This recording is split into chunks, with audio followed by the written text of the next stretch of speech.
Boa noite, alunos, familiares, parentes, convidados e todos que estão aqui participando nesse canal do YouTube do Polo da Unip de Cosmópolis e Arthur Nogueira. Hoje é dia 17 de março, nós estamos na 11ª semana do ano. Esse mês, nós estamos realizando a 4ª jornada do evento Março Mulher Unip. É com muita honra que nós recebemos hoje a nossa convidada, a psicóloga Liliane Valentina Santi, para essa roda de conversa, refletindo o tema Problemas familiares decorrentes do divórcio. Quero aqui lembrar os alunos da Unip que essa palestra vai valer atividades complementares. Basta vocês assistirem, fazer o relatório e apresentar o comprovante. Lembrem disso. Também vocês vão poder participar através do chat, aqui pelo nosso canal. Basta você fazer aí o seu comentário, tirar sua dúvida, e será um prazer aí tá fazendo essa interatividade com vocês, tá? Esse assunto é um assunto de grande valia, de relevância para todas nós mulheres, porque, como nós sabemos, a mulher ela desempenha um papel muito importante na família, e quando existe aí essa separação, que é uma coisa que acontece também, não tem como a gente negar, a mulher precisa estar assim estruturada, né, para fazer essa nova estruturação, né, desse grupo, dessa família. Está aqui conosco também, fazendo parte da conversa, a tutora do curso de Serviço Social do Polo da Unip de Cosmópolis e Arthur Nogueira, a Regiane Repache, no qual eu vou passar a palavra para ela apresentar a doutora Liliane. Quero já, de antemão, pedir desculpa, porque, assim, não, agora, nesse tempo de pandemia, que eu estou entrando em contato com os aplicativos, com as palestras, então, não tenho prática. Mas é com grande prazer que nós estamos aqui para continuar refletindo, né, continuar as nossas atividades, essa jornada que é tão importante, que a gente vem empenhando já há algum tempo para manifestar a nossa contribuição sobre o Dia da Mulher. Nós sabemos que muita coisa nós conquistamos, mas tem muita coisa ainda para melhorar. E acreditamos que, com essas conversas, as fichas vão caindo. E, na medida que essas fichas forem caindo, a gente vai desenvolvendo formas mais saudáveis, né, de viver com os nossos relacionamentos familiares e também junto à sociedade. Então, aqui fica o meu boa noite, uma noite abençoada para todos nós, e passo a palavra agora para a Regiane.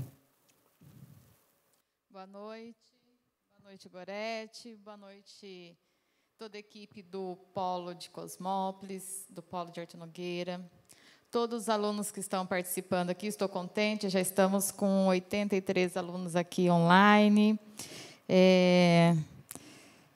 A Angélica, a Sueli, a Clésia, a Aline, Daiane, o Paulo Luiz. Boa noite, Paulo Luiz. É uma honra estar aqui mais uma vez com essa live, que nós vamos apresentar aqui junto com a doutora Liliane, uma grande profissional, uma pessoa que eu tive a honra de conhecer através do Casa Grande, um grande advogado, né? E, a partir daí, a gente tem uma amizade até hoje. Então, me sinto honrada em estar recebendo ela aqui esta noite. Vou falar um pouquinho da doutora. Ela é psicóloga, formada pela Unimep desde 2001.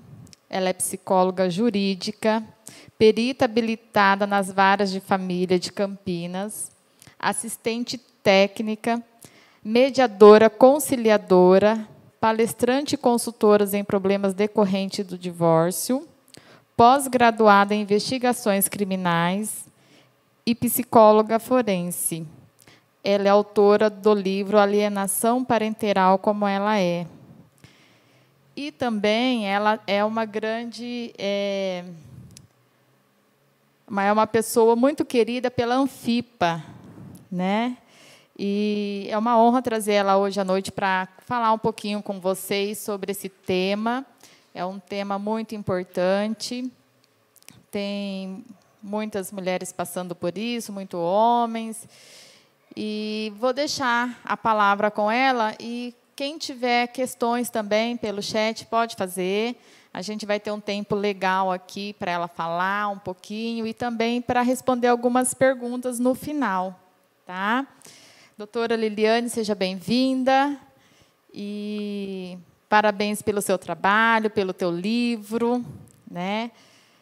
E é uma honra novamente estar aqui na tua companhia. Então, vamos falar um pouquinho desses conflitos, como ele acontece, de que forma que é abordado isso juridicamente, né? E também esclarecer um pouquinho para a gente os pontos positivos, os pontos negativos, trazer a tua análise crítica também. Seja bem-vinda. Muito obrigada, me sinto honrada, lisonjeada, muito agradecida pelo convite que me foi feito pela Gorete e também pela Regiane, agradeço. Vim falar de uma temática muito importante, que são os problemas decorrentes do divórcio, né? Vamos dizer, de um divórcio não bem resolvido. Quais seriam esses principais problemas, né? Alienação parental, que eu já vou falar para vocês o que é um pouquinho. As regulamentações de guarda e de convivência e as falsas alegações de molestação sexual pós-divórcio. Então, acho que eles me deixaram um pouquinho livre aí já com essa abertura. Vou começar falando o que é alienação parental. É a interferência na formação psicológica da criança para que ela repudie um dos pais, na criança ou adolescente, para que ela repudie um dos pais, e essa influência vai acabar causando prejuízos na manutenção dos vínculos.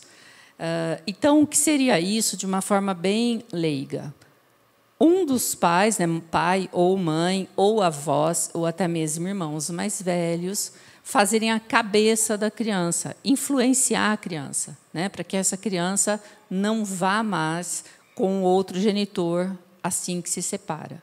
Então, isso é uma grande maldade, né? Isso vai gerar consequências sérias nessa criança, que a criança não tem condições cognitivas de compreender o divórcio dos pais.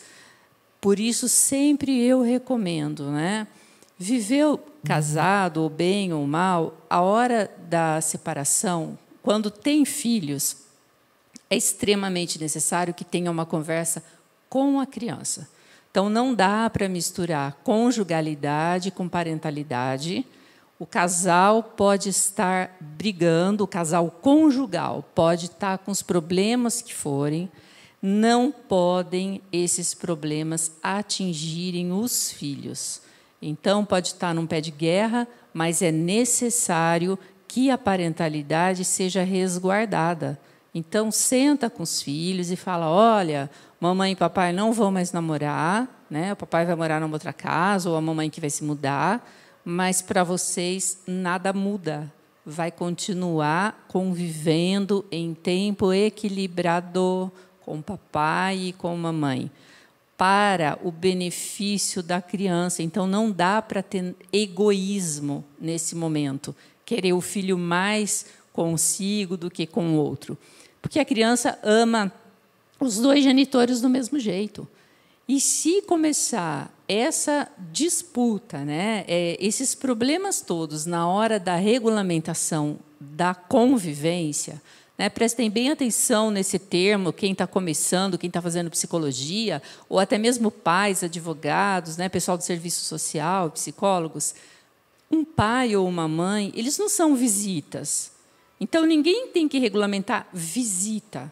Vai regulamentar a convivência, que sempre que possível, para o bem-estar da criança, deve ser em tempo equilibrado. Aí perguntam, 15 dias com cada um? Sim, pode ser 15 dias com cada um, mas eu não recomendo que seja corrido, porque se for 15 dias corrido, vai dar a mesma sensação na criança de abandono afetivo, de falta de segurança. Eu recomendo sempre que possível, né, se os pais moram perto, um dia sim, um dia não, né? Agora não estamos tendo aula, mas quando tem aula, a escola é uma ótima opção para a troca de genitores. Então, o pai ficou com a criança domingo, leva a segunda para a escola, segunda tarde quem pega é a mãe, devolve na terça, aí o pai busca na terça tarde e assim por diante, porque aí essa criança não vai ter tempo de sentir saudade, nem de ficar com angústia, com depressão, ou às vezes com ciúme de um outro irmão que ficou na casa, ou com ciúme se o pai teve um novo bebê ou a mãe teve um novo bebê. Essa criança não vai ficar 15 dias ausente daquela rotina. Então, sempre que possível, né, ou 2 dias. Agora, se for maior, se for adolescentes, 3, 4 dias, às vezes para facilitar a distância. Mas eu não recomendo que seja muito tempo. Eu gostaria que vocês fizessem perguntas. Eu vou esclarecer um pouquinho qual é a função do psicólogo jurídico, porque muita gente confunde com o clínico, né? Então, o psicólogo clínico, esses que têm consultório, que o pessoal está acostumado, vai tratar terapeuticamente das pessoas envolvidas. Já o psicólogo jurídico, ele vai auxiliar nos processos. Então, ou se tem um processo tramitando e está sendo necessário um parecer de um psicólogo jurídico, que é isso, leitura do processo na íntegra, entrevista com as partes que forem possível da gente acessar, às vezes com a criança, no dia que está com o pai ou com a mãe, e é feito, então, um relatório com tópicos falando, né, o que a psicologia está vendo, né, quais consequências aquele divórcio está trazendo para as crianças, né, ou para a criança, sobre pacto de lealdade que está podendo ter com um dos pais. Já vou explicar um pouquinho melhor isso. Então, é um documento que Ministério Público vai ler, juiz vai ler, e a equipe técnica, né? Então, o pessoal do serviço social e da psicologia vai ler esse documento e pode ter uma compreensão, então, desse contexto, né, como um todo do que está acontecendo na vida dessa criança. E também o psicólogo jurídico pode ser um assistente técnico. Quando as partes, né, estão regulamentando uma convivência ou regulamentando uma guarda, um dos pais está pedindo guarda unilateral, ou o outro quer compartilhada, ou querem a fixação da moradia com um ou com outro, o juiz, de modo geral, manda as partes para um estudo psicossocial, ou seja, setor de psicologia mais serviço social vai avaliar essa família para ver qual dos pedidos está sendo mais lógico, né, ou mais aceitável, ou até mesmo para fazer sugestões no final e depois dar um feedback para o casal parental, né, do que está acontecendo na dinâmica dessa família. E aí, nesse momento, as partes podem contratar um assistente técnico, que é um profissional do serviço social, né? Por exemplo, a Rejane, acho que ela é assistente técnica ainda, né? Quando eu a conheci era, e eu sou assistente técnica da psicologia.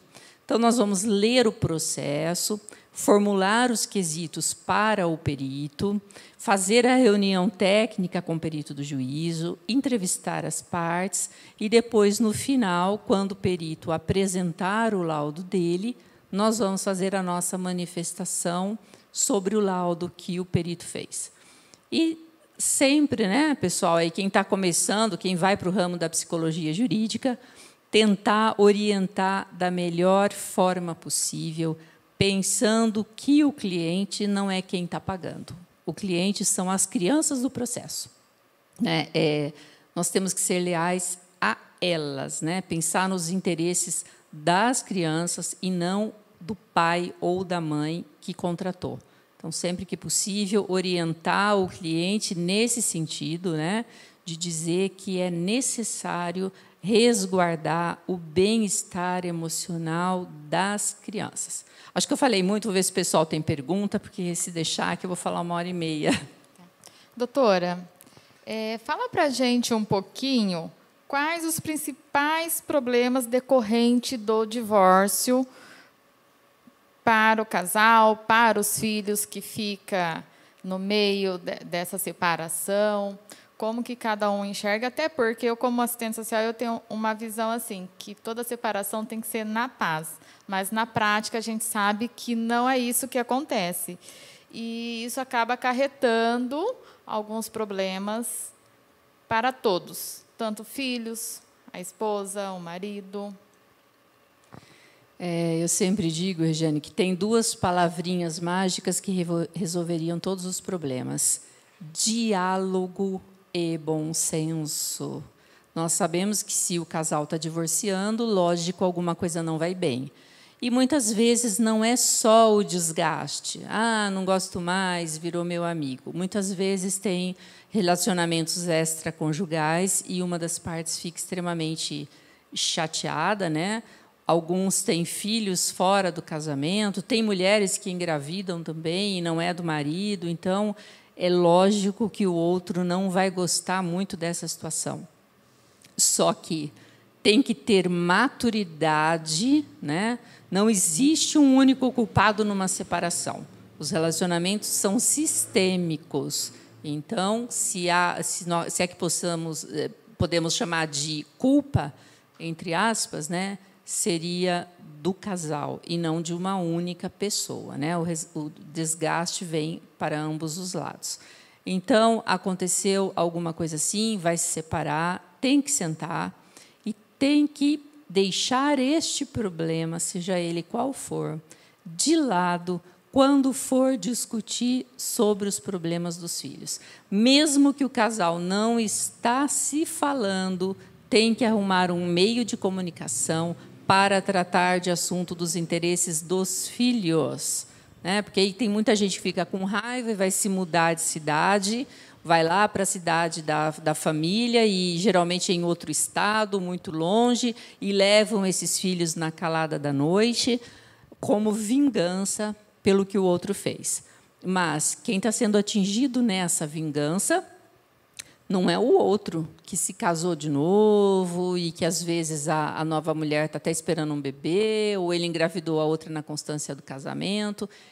O maior real prejudicado são os filhos desse casal, que vai ter uma sensação de abandono afetivo, né, real para a criança e, talvez, entre aspas, falsa para o acusado de estar cometendo esse abandono. Então, casos comuns que tem, né?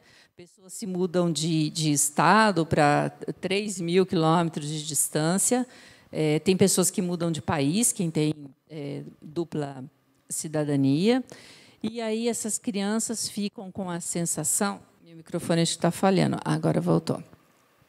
As crianças ficam com a sensação de que o pai ou a mãe abandonou, sendo que, na verdade, está difícil para essa pessoa ir conviver, porque, às vezes, o gasto é muito grande. Então, tem mães que vão para Portugal e falam para o filho, a convivência está livre. Se o pai não tem condições financeiras de ir, né, o euro no preço que está, essa criança vai ficar sem conviver com o pai, né, a mãe não manda depois de volta nas férias, não cumpre o que estava combinado, por exemplo, pagar a passagem para a criança vir, e a criança que vai estar se sentindo completamente abandonada pelo pai ou pela mãe, né? Porque é um preconceito... Está falhando aqui, vocês estão ouvindo? O pessoal da técnica aí está dando muita falha.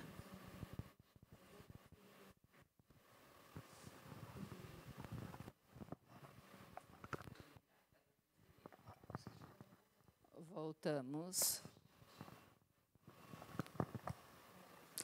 Então, agora sim, agora ficou bem. Então, tem que pensar prioritariamente no bem-estar da criança, porque isso vai trazer consequências emocionais e físicas e depois vão confundir esses sintomas. Então, tem criança que vai ter depressão, a criança, às vezes pequena, que já tinha saído da fralda, volta a fazer xixi na cama à noite, fica pedindo chupeta. Tem crianças que ficam agressivas, começam a morder colegas, quebrar as coisas na casa, e aí gera uma confusão, e essa criança, na verdade, está sentindo falta do genitor que saiu de casa, falta de quem não está. Então, tem que tomar bastante cuidado e, sempre que possível, ter uma separação adulta, né? Com bom senso, pensando nas crianças. Eu sei que é difícil, mas não é impossível.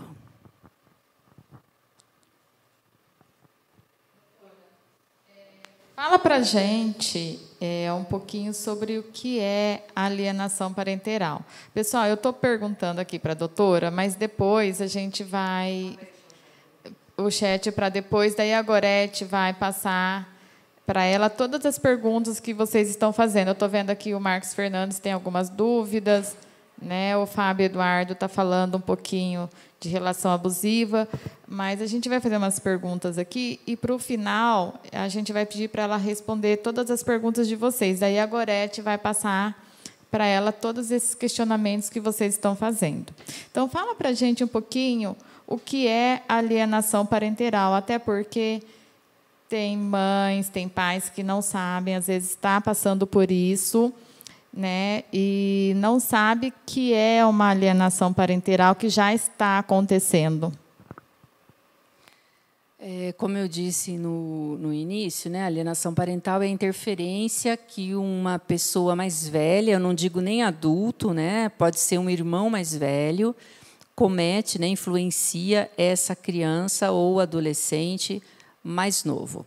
Alienação parental, né, essa influência negativa em relação ao outro parente, pode ser feito por avós, por tios, por mãe, por pai, por padrinhos, por irmãos mais velhos. Então, é um preconceito achar que somente mulheres cometem esses atos alienantes, né? Vou dar um pouquinho aqui de exemplo na prática, né, o que seria. Então, o casal se separa e quem ficou com a criança, ou até mesmo quem não ficou com a criança, então também é um preconceito achar que só comete alienação parental quem está com o filho, quem está com o filho, com a custódia física do filho ou com a guarda. Isso não é verdade, né? Isso pode, a alienação parental, né, essa influência, vamos dizer assim, essa influência, ela pode ser cometida por quem fica com a criança apenas um dia, né? Não necessariamente precisa ter a guarda. Então, alguns atos que a lei considera alienação parental. Dificultar o contato da criança com o outro. Então, hoje eu não posso, hoje eu vou numa festinha, hoje eu vou levar não sei onde. Então, assim, está determinado aquele dia e essa pessoa começa a arrumar um monte de obstáculos para impedir o contato. Não dar informações médicas ou escolares para o outro. Tem crianças que são internadas, crianças que fazem cirurgias, e daí a pessoa que levou a criança para o hospital e que internou e ficou com ela não avisa. E diz o quê? Não era seu dia. Não era seu dia de convivência, eu não tenho que te avisar. Mas claro que tem, porque pai e mãe, eles detêm poder familiar, mesmo que não esteja com a guarda, com a custódia física da criança, eles são pais e mães, né? Se precisar de uma decisão judicial até os 21 anos, eles têm que assinar, né? Tem que assinar para casar, tem que assinar para se emancipar, enfim. Então, os dois têm o poder familiar, os dois precisam saber da vida dessa criança. Tem pais que não são chamados para a festinha do Dia dos Pais, mas colocam o padrasto lá no lugar, ou mesmo com o Dia das Mães, né, sequer avisam o outro que vai ter isso. Mudar de endereço sem informar, né? Se você está mudando com a criança, não é para responder para o outro, você não precisa saber da minha vida, eu mudei e não tenho que te dar satisfação. Sim, se você está com uma criança menor de idade ou um adolescente, você deve informar o endereço onde está o filho da outra pessoa. Então, isso é considerado um ato alienante.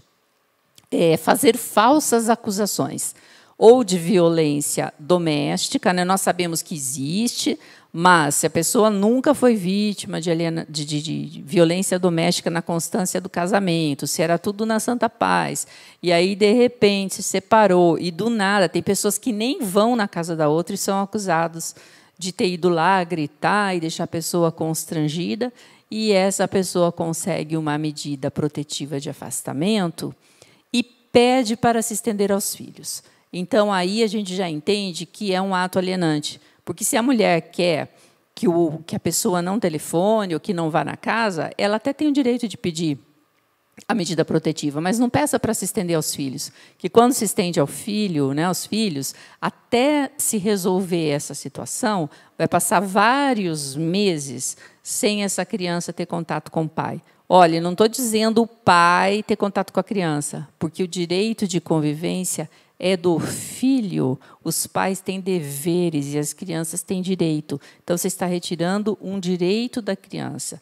Na minha opinião, né, os atos alienantes são crimes contra a criança, embora a lei não reconheça como crime. Mas, felizmente, já reconhece como violência psicológica.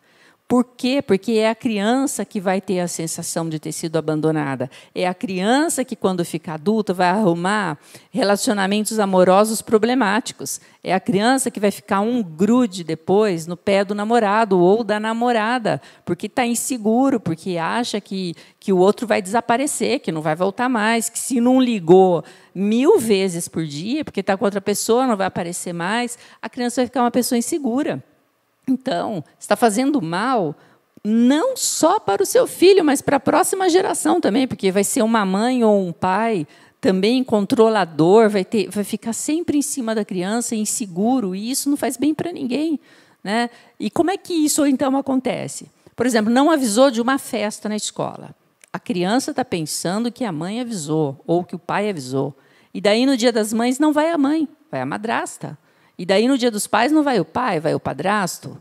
Na festinha sei lá, da família, o pai não foi convidado, ou a mãe não vai ser convidada. Essa criança vai ficar cada dia mais entristecida, mais deprimida, mais angustiada.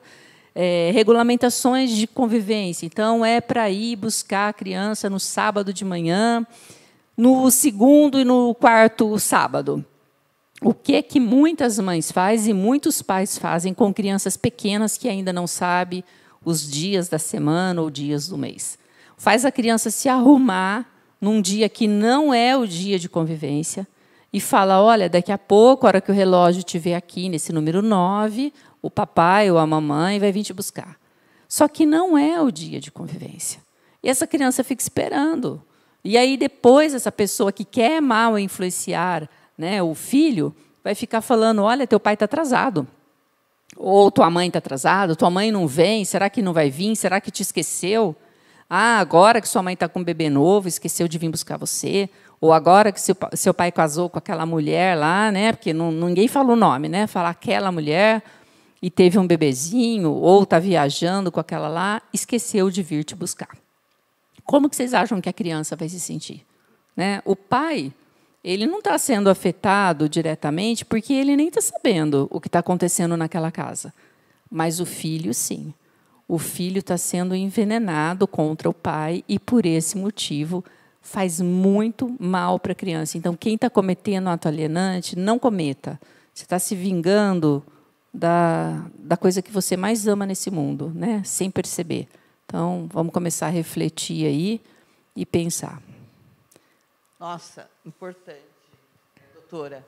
Abrir mão da raiva, né, da vingança, desses sentimentos, para liberar essa convivência saudável para os filhos. Muito bom. Doutora, o que é implantação de falsa memória? É comum que um dos genitores se utilize desse artifício para fazer o filho sentir raiva do outro genitor? Gorete, ótima pergunta. Infelizmente, isso acontece demais no pós-divórcio, né? Implantação de falsas memórias é a repetição de um fato que não aconteceu ou que aconteceu diferente do que está sendo contado. Então, vou dar um exemplo. A pessoa pode falar: teu pai não queria que você nascesse, ou sua mãe não queria que você nascesse, tentou te matar na barriga, tal, porque a criança às vezes não entende o que é um aborto, ou o seu pai chutava a barriga da mamãe para ver se você morria, ou o pai fala: a tua mãe mesmo batia na barriga dela para você morrer, ou mães que falam: seu pai quebrou o seu bercinho, o seu pai me batia, o seu pai bebia muito, só falar que eu estava grávida, o seu pai começou a beber, e conta um monte de coisa. E essa criança acredita, porque o pai, ou a mãe, ou os avós são figuras de referência para a criança. E o que eles falam, a criança acredita. Tanto que acredita em Papai Noel, Coelhinho da Páscoa, né, e outras coisas.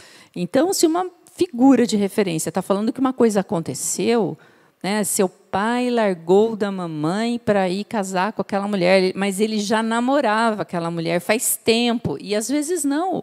O pai acabou conhecendo a pessoa depois, meses ou até anos depois que se casou, mas vai colocando na cabeça da criança coisas que não aconteceram, e a criança vai começando a ter raiva. A criança começa a se sentir magoada, né? Se sentir, entre aspas, traída, e se vitimiza também, fica do lado, se alia à mãe, né? Fica do lado da mãe, e aí começa a ter dificuldade dessa criança ir para a casa do genitor ou da genitora, porque está com aquela ideia falsa, né? Não aconteceu, mas a criança começa a viver como se tivesse acontecido. Vou dar também um exemplo das falsas acusações de molestação sexual com a implantação de falsa memória. Crianças pequenas, né, que não conseguem ainda distinguir atos de higiene com atos libidinosos, a pessoa fala assim: olha, você lembra quando o papai dava banho em você? O papai passava a mão de um jeito diferente. O papai estava fazendo uma coisa que pai não podia fazer com filha ou não podia fazer com filho. Às vezes a criança tinha fimose e precisava massagear o pipi, passar pomada, e a mãe deixava essa função para o pai, e o pai, então, era o encarregado de fazer isso, e lógico que doía, né? E quem é menino sabe, quem teve esse problema, a criança chorava, e a mãe falava: você lembra que você chorava, que você nem queria que seu pai te desse banho, de tanto que doía?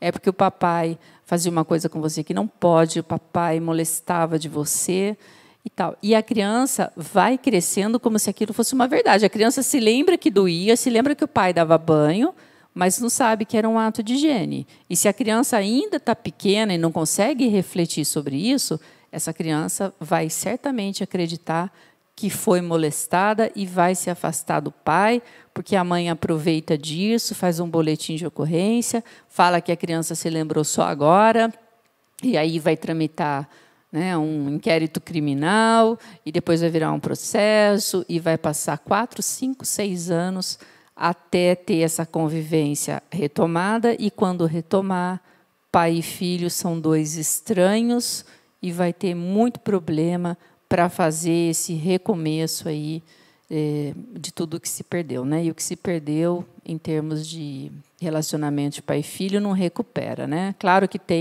dá para seguir dali para frente, mas momentos assim que são imperdíveis, principalmente quando a criança é pequena, né? Quem tem filhos aí sabe como é maravilhoso. Às vezes você fica uma semana sem ver a criança. Eu sou avó de 2 meninas. Uma semana elas aprendem muita coisa, já vem com vocabulário novo. Imagina quem perde 4, 5, 6 anos de convivência. Doutora, existe um preconceito de que somente as mulheres cometem alienação parental? E também fala para a gente o que é o pacto de lealdade e como ele influencia na dinâmica familiar. Ele é sempre exigido por um dos pais ou pode ser um movimento da criança ou do adolescente? Excelente pergunta, principalmente a segunda, né? Sim, é um preconceito achar que só as mulheres influenciam os filhos, porque tem homens que influenciam. E homens, eu vou dizer, eles são até mais perversos, muito mais perversos nos atos do que as mulheres. Como sabemos aí, né, estamos no mês da mulher, vamos aproveitar o discurso da Unip, né? Conquistamos muitas coisas, mas temos muitas coisas para conquistar. E ainda hoje a mulher ganha menos, né? As famílias privilegiam ainda o estudo dos meninos. Então, tem meninos que são melhor sucedidos financeiramente do que as mulheres.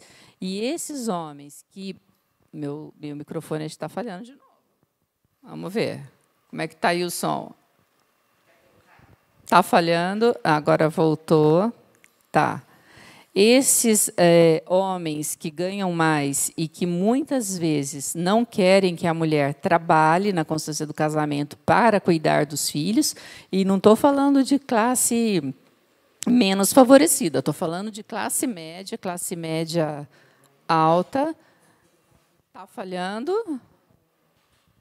Eu não estou ouvindo o meu som aqui. Agora voltou.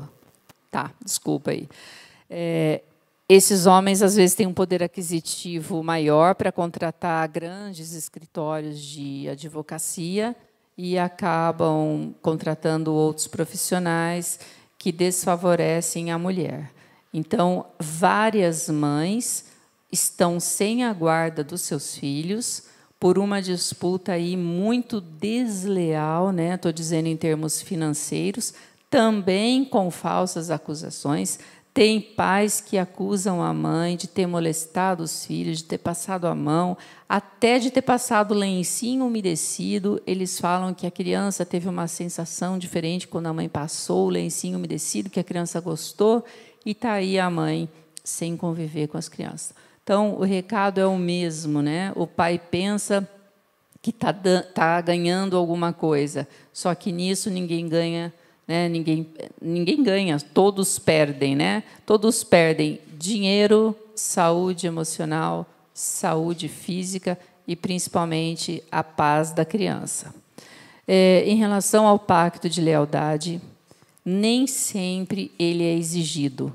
Ele pode ser um movimento da criança. A criança sente que um dos genitores está sendo vítima, e entre aspas, né, nesse processo, e a criança vai se aliar a ele. O alinhamento ele já acontece na constância do casamento. Então, isso já dá para a gente perceber. Um filho que é mais grudado com o pai, um filho que é mais grudado com a mãe, ou protege a mãe, ou protege o pai. E isso só vai piorar depois da separação. Geralmente, a criança não quer desagradar quem ela tem o pacto de lealdade. Então, se as crianças estão com a mãe, ela não quer desagradar essa mãe, consequentemente, no dia da convivência, não quer ir com o pai, porque sabe que a mãe vai ficar chateada, sabe que vai ter um desgosto dessa mãe, né? Às vezes o pai se casou novamente ou a mãe se casou novamente. Então a criança ela percebe o ambiente que ela está vivendo, ela percebe na volta dessa convivência como ela é tratada, né? Cheia de perguntas e aquelas caras de que não gostei que você estava feliz ali na foto da rede social. Então você gostou de ir lá ver, apesar dele ter feito tudo o que fez, né? Agora que separou, você teve que voltar para a escola do estado, a gente teve que mudar de casa, nós estamos morando aqui apertado com a vovó, e mesmo assim você está feliz que você foi com seu pai? Então, essas pequenas frases vão fazendo a criança se calar. Chega um momento que a criança não consegue nem mais contar como é que foi o dia de convivência na casa do papai, ou na casa da mamãe, ou na casa dos avós, por medo de entristecer a outra pessoa. Então, vai ficando uma criança calada, uma criança tímida, uma criança que começa a ter medo de tudo, uma criança que, na escola, muda o rendimento escolar, muda o comportamento dela, por este pacto de lealdade que, muitas vezes, é exigido de uma forma inconsciente, às vezes a pessoa não exige assim literalmente, mas por frases ou outra a criança vai sentindo, e outras vezes é um movimento da própria criança pelo que ela vivenciou. Então, um pai que bate na mãe ou bate na própria criança, e daí esse homem sai de casa, a criança pode sim falar: puxa, que alívio, eu não quero ir. E fica, então, pactuada com essa mãe, não saio daqui de jeito nenhum, ninguém me tira, né? Nenhuma busca e apreensão, vou grudar no portão, ninguém vai me tirar daqui, mas é por situações que ela vivenciou, né? De violência doméstica, violência contra ela mesma. E, então, a gente tem que tomar bastante cuidado antes de falar que é alienação parental, que é a mãe que está obrigando a criança a fazer isso. Porque nem sempre a mãe está explicitando, nem sempre a mãe está tendo consciência do que está acontecendo, e muitas vezes também foram atos paternos, né? Quer ver uma criança não querer mais ir para casa? Quando ela vai para a casa desse genitor, né, por exemplo, cada 15 dias, e chega lá, esse pai começa a brigar. Por que você ficou diferente na chamada de vídeo que eu fiz? Por que você fica assim de lado, olhando para sua mãe ou olhando para o seu pai? Por que você responde, aham, Por que você não fala comigo normalmente?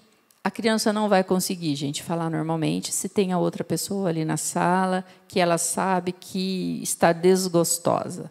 Então, é muita cobrança para um ser humano que está em formação, que não consegue dar conta ainda disso tudo.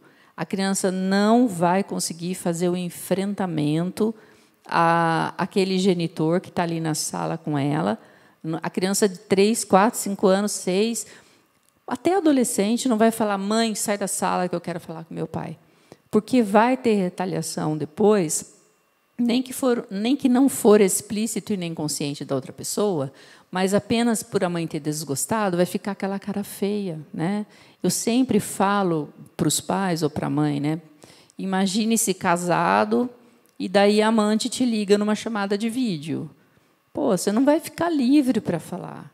Apesar, né, do filho ter o direito de amar ambos os pais, ele está passando numa situação de litígio, porque isso só acontece quando os pais não têm bom diálogo, não têm boa convivência. Porque os casais que se separam e conseguem ter maturidade para ter diálogo, o filho não forma pacto de lealdade.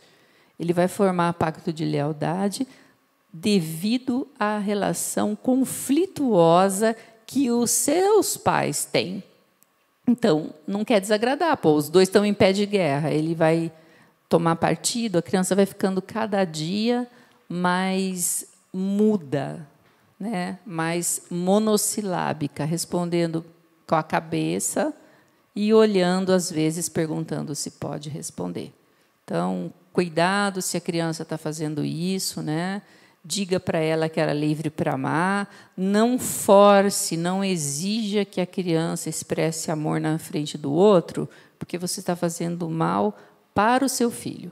Melhor a fazer é conversar com a mãe ou com o pai da criança e falar, olha, e explicar a situação que está acontecendo. Eu acho que o bom senso aí, o diálogo, é que deve imperar. Regiane, tem pergunta, Gorete? Legal. Nossa, está muito bom, né, gente? Incrível, assim, a clareza que a doutora traz esse assunto de uma forma tão leve, tão parece que fácil. Eu sei que não é um grande drama, mas vale muito a pena. Eu estou muito assim contente, honrada e lisonjeada de estar podendo abordar e refletir esse tema aqui nesse canal aqui da Unip para todos os alunos e convidados, enfim, para todos nós. Eu estou vendo aqui que tem bastante pergunta, o pessoal está participando, muito obrigada. A Giselda, ela pergunta, quando a criança sofre uma agressão e se contar para o pai, por exemplo, como aí castigar a criança, fica um bom tempo sem poder visitar? Não sei se eu li, mas não sei se é isso mesmo que ela quer perguntar. Eu não entendi a pergunta. Não, né? Bom, eu vou pedir para ela repetir. Vou fazer a pergunta da Yasmin. Depois de uma certa idade, um adolescente pode querer não ter mais contato, seja com o pai ou com a mãe, por conta de que não deve muito contato, porque não teve muito contato no decorrer do tempo?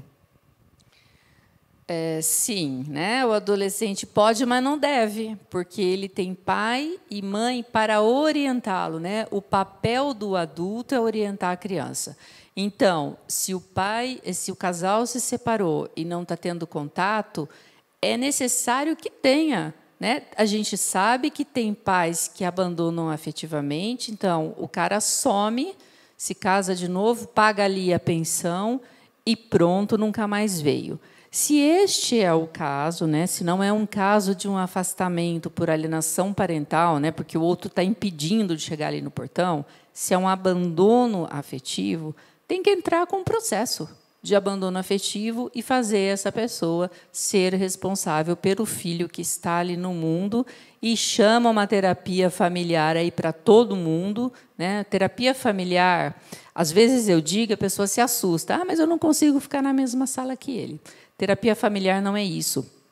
É o mesmo terapeuta de família para todos os membros. Então, vai conversar com o pai, separadamente, com a mãe da criança, com a criança ou adolescente. Então, é um processo psicoterapêutico por um único, né, terapeuta, que vai entender toda essa problemática da família, e só no momento que ele se sentir confortável, sentir que dá, é que vai juntar essas pessoas. Então, família é família, ninguém existe sem aquele pai e aquela mãe. Eu não seria esta Liliane se eu não fosse filha da minha mãe e do meu pai. Se eu tivesse um outro pai, eu seria uma outra pessoa. E se eu tivesse uma outra mãe, eu também seria uma outra pessoa. Então, nós temos que agradecer, honrar os nossos pais e aprender a conviver com eles, apesar dos defeitos que eles têm e que todo mundo tem. Então, se a adolescente não está conseguindo conviver com o pai ou a criança, precisa fazer o restabelecimento da convivência desse pai com essa adolescente, ou, se for com a criança, pode ser até feito num consultório, né? Tem vários terapeutas agora. Está falhando aqui de novo. Ah, tá bom. Se todo mundo está ouvindo, ok. Se essa criança ou adolescente não está conseguindo conviver com o pai, precisa, ao menos no consultório do terapeuta, eles trabalharem o que é que está impedindo essa comunicação de fluir e acertar os ponteiros ali, porque nós temos pai e mãe para sempre. Não é porque fez, né? Tem crianças aí com 12 anos, agora eu não preciso mais ir porque eu tenho 12 anos. Né? É uma idade extremamente importante, está entrando na adolescência, precisa, sim, de pai e de mãe e de avós, né? Precisa de toda a família estendida. Tem muitas madrastas que colaboram muito também, né? Passam valores éticos, morais, culturais para a criança, da mesma forma os padrastos. Então, o coração tem que ser grande, acolher todo mundo e todo mundo tentar viver da forma mais harmônica possível, porque o mundo já está bem difícil. Se a gente deixar a nossa própria família também um lugar difícil de viver, como é que vai ser essa nova geração, né? Eu sempre me preocupo muito com essa geração de crianças que está proibida de amar ou o pai ou a mãe. Aí, quando cresce, né, faz 20 anos, igual agora, né, muito tempo de profissão, já estão voltando me procurar, estão me procurando esses filhos que eu trabalhei nos processos lá atrás. E aí fala, nossa, eu tive acesso ao processo, agora eu vi o que aconteceu. Daí a criança que teve raiva do pai metade da vida, né, 20 anos, sei lá, metade da vida é exagero, mas a primeira juventude aí, 20 anos de raiva do pai, vai ter 20 anos depois de raiva da mãe, né? Até ir para a terapia e resolver fazer as pazes com os dois. Então, gente, isso é ruim para o filho, né? Tem que tomar cuidado. Isso mesmo, doutora. Então, a importância aí, né, de papai e mamãe, da parceria do papai com a mamãe, e não a parceria da mamãe com o filhinho, e nem do papai com o filhinho. Filhinho precisa de papai e mamãe. Acho que é isso que a doutora está destacando. Eu vi aqui que tem bastante pergunta perguntando a partir de que idade a criança pode escolher com quem ficar. Eu acho que isso a doutora já respondeu, né, que mesmo adolescente, esse adolescente ainda vai precisar dessa constituição aí de pai e mãe, porque os dois vão proteger, né?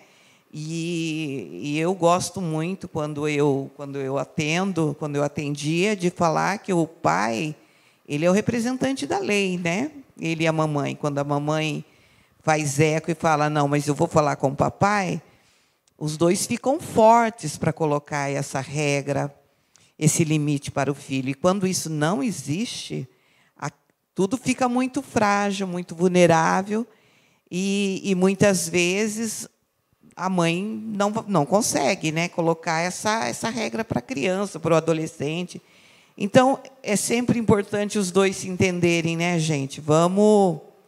E, assim, que legal que a doutora Liliane fala, né? Como ela fala assim, de uma forma tão simples, tão tranquila, mas reforçando aí tudo isso que acontece. Deixa eu ver aqui. A Sueli Ribeiro. Há 33 anos atrás, a criança não tinha poder de escolha. Expor para o juiz qual seria a escolha era a opção, mas não era seguido. Menina ficava com a mãe e menino ficava com o pai. Por que isso mudou?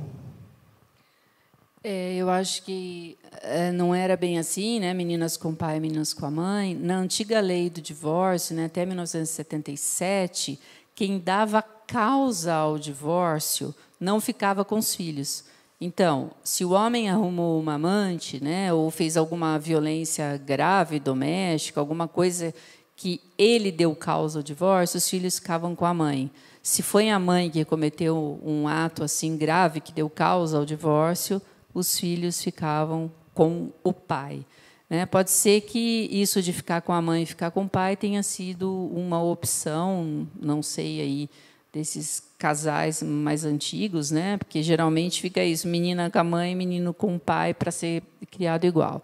Eu acho isso sempre ruim, né? Eu sou super favorável à guarda compartilhada, porque a criança é fruto de um pai. A criança não existiria só com a mãe e nem existiria só com o pai. Eu vou falar um pouquinho disso aí, de que idade a criança tem para escolher, que eu acho que é isso que a pessoa está perguntando. Para mim, escolher nunca, né? Nunca essa pergunta deveria ser feita, nem no íntimo de uma casa e nem na esfera judicial.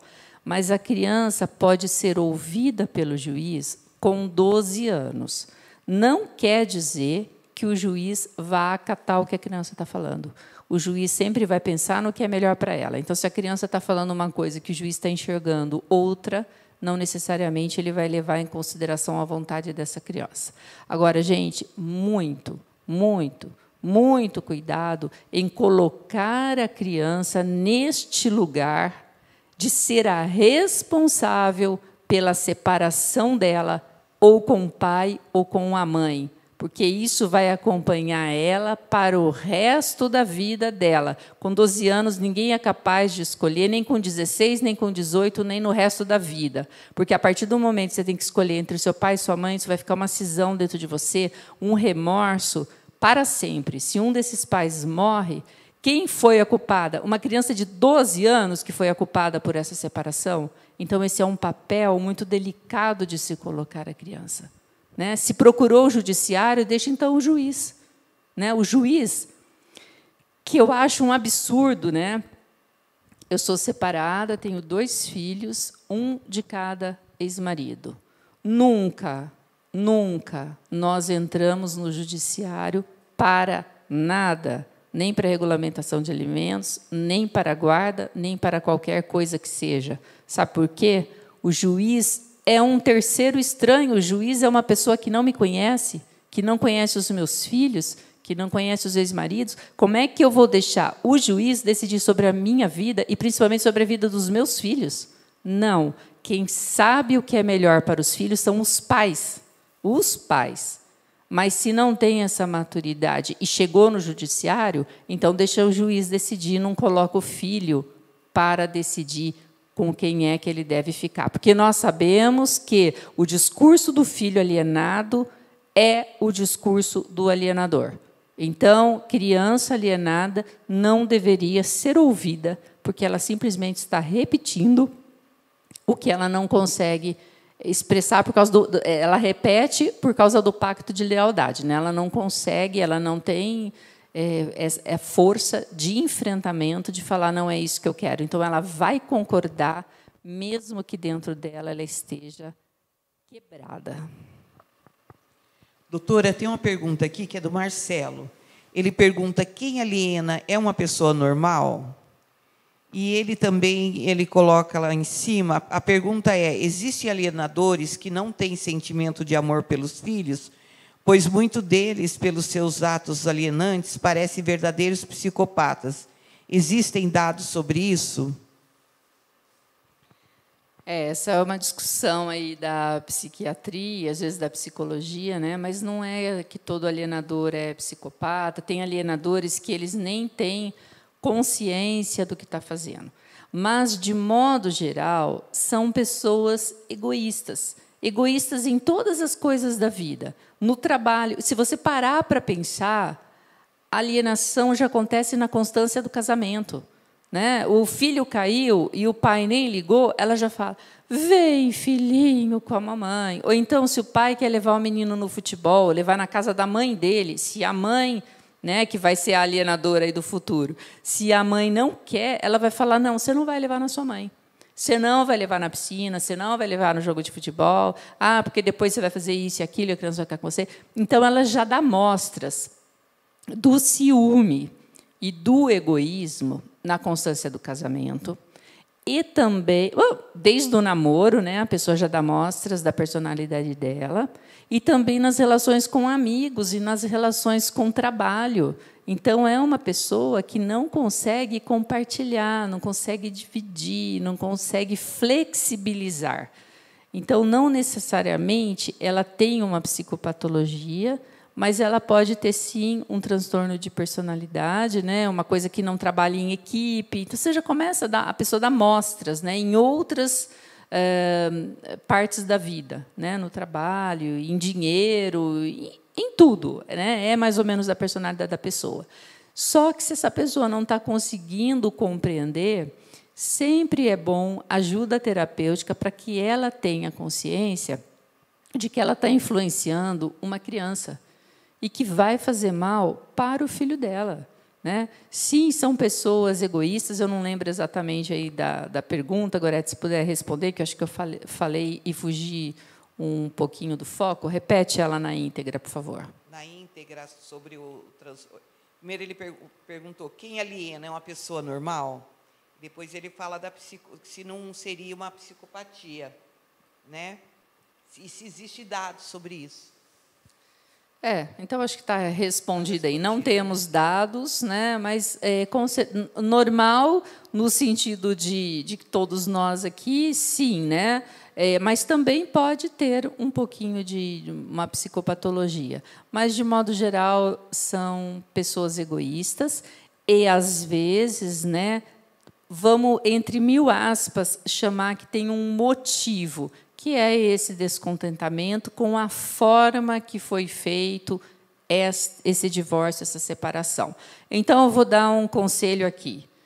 Quem quer ter uma amante, já se separa logo. Se o casamento está ruim, larga da pessoa, porque senão você vai ter confusão depois. Então, fala: olha, não tenho ninguém, mas não gosto mais de você, não quero mais. Seja adulto, não tenha medo, né, de ficar sem companheira. Eu vou ficar na solidão. O que eu vou fazer? Vou ter que vender minha casa e nem tenho ninguém. Vende a casa, vende o carro, faz a partilha, fica sozinho, daí sai para namorar, à vontade de entrar no Tinder, em tudo quanto é lugar, arruma um monte de namorado. Porque a gente sabe que a pessoa vai ficar chateada. Né? Não adianta dizer que não vai ficar chateada.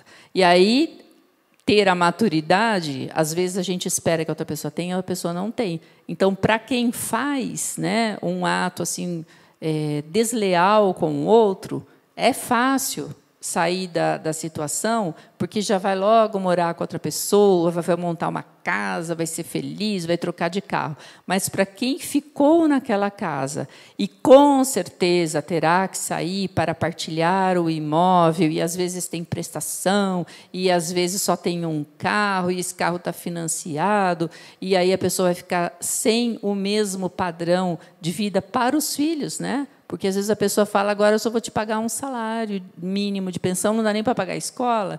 Então, essa pessoa vai, de fato, estar muito, muito, muito magoada. E ela vai cometer esses atos que não é exatamente uma alienação assim, consciente. Ela vai fazer isso de tanta mágoa que ela tem. E vai demorar um tempo para a pessoa aceitar. Quanto é esse tempo? Não sei, depende da pessoa. Tem pessoa que fica 1 ano de luto, 2 anos, 3 anos, 4 anos. Um dia vai melhorar, mas pode demorar. E quem está sendo prejudicado? A criança e o seu relacionamento com o filho. Então, tem que ser honesto na hora de se separar e sincero. Doutora, tenho uma pergunta no chat aqui, que é do Lucas. Ele é argentino, eu achei até interessante que ele está contando aqui, que é de uma gravidez que aconteceu num contexto de uma impossibilidade de engravidar, e aí, quando a mulher engravidou, ela veio embora para o Brasil. E a criança acabou nascendo, e faz 5 anos que ele não vê a criança. Ele já gastou tickets no ano internacional para ver essa criança, tem autorização para ver o filho, e toda vez que ele vem para visitar, sempre tem uma desculpa. E ele está dizendo que ele tem muito medo desses laudos, desses pareceres que é feito, dessas perícias, por conta das visitas depois que foi embora. E ele sabe que o pai quer ter o contato com a criança, que quer ver, então ele está bem frustrado com isso. O que a doutora tem para dizer para ele? Olá, Lucas, e todos, né, que passam por essa situação. Eu não sei se você está falando dos laudos pós-visitas, né, convivência monitorada, convivência assistida, ou se você está falando dos laudos psicossociais.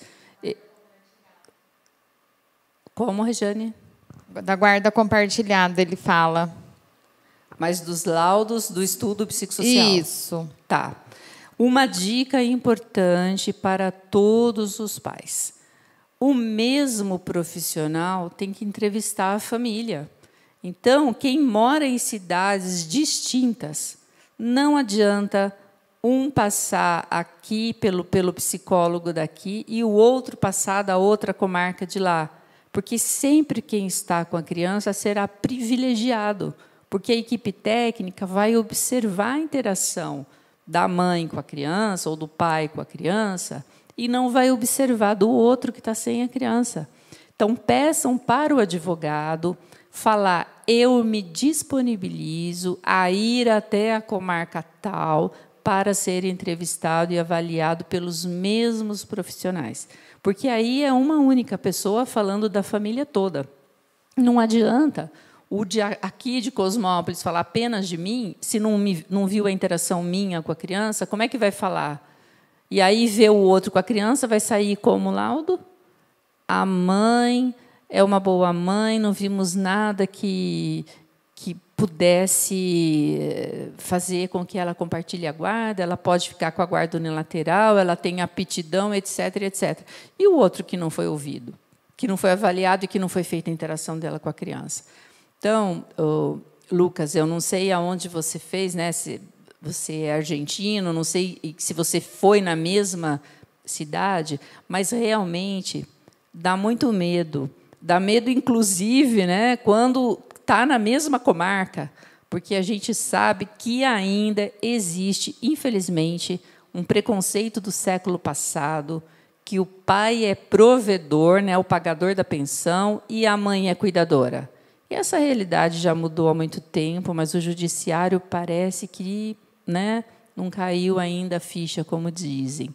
Tem muitos pais contemporâneos que são maravilhosos, que exercem muito bem a função parental, que alimenta a criança, que higieniza, que leva para a escola, que brinca, que educa, que faz as aulas. Então, não é uma verdade que só a mãe é cuidadora, de jeito nenhum. Tem umas, inclusive, que não gostam, né? Que, na constância do casamento, o pai assume totalmente o filho e, depois que separa, esse pai tem que passar por um estudo psicossocial para saber se ele é apto para cuidar da criança, que ele sempre cuidou, até na véspera do divórcio.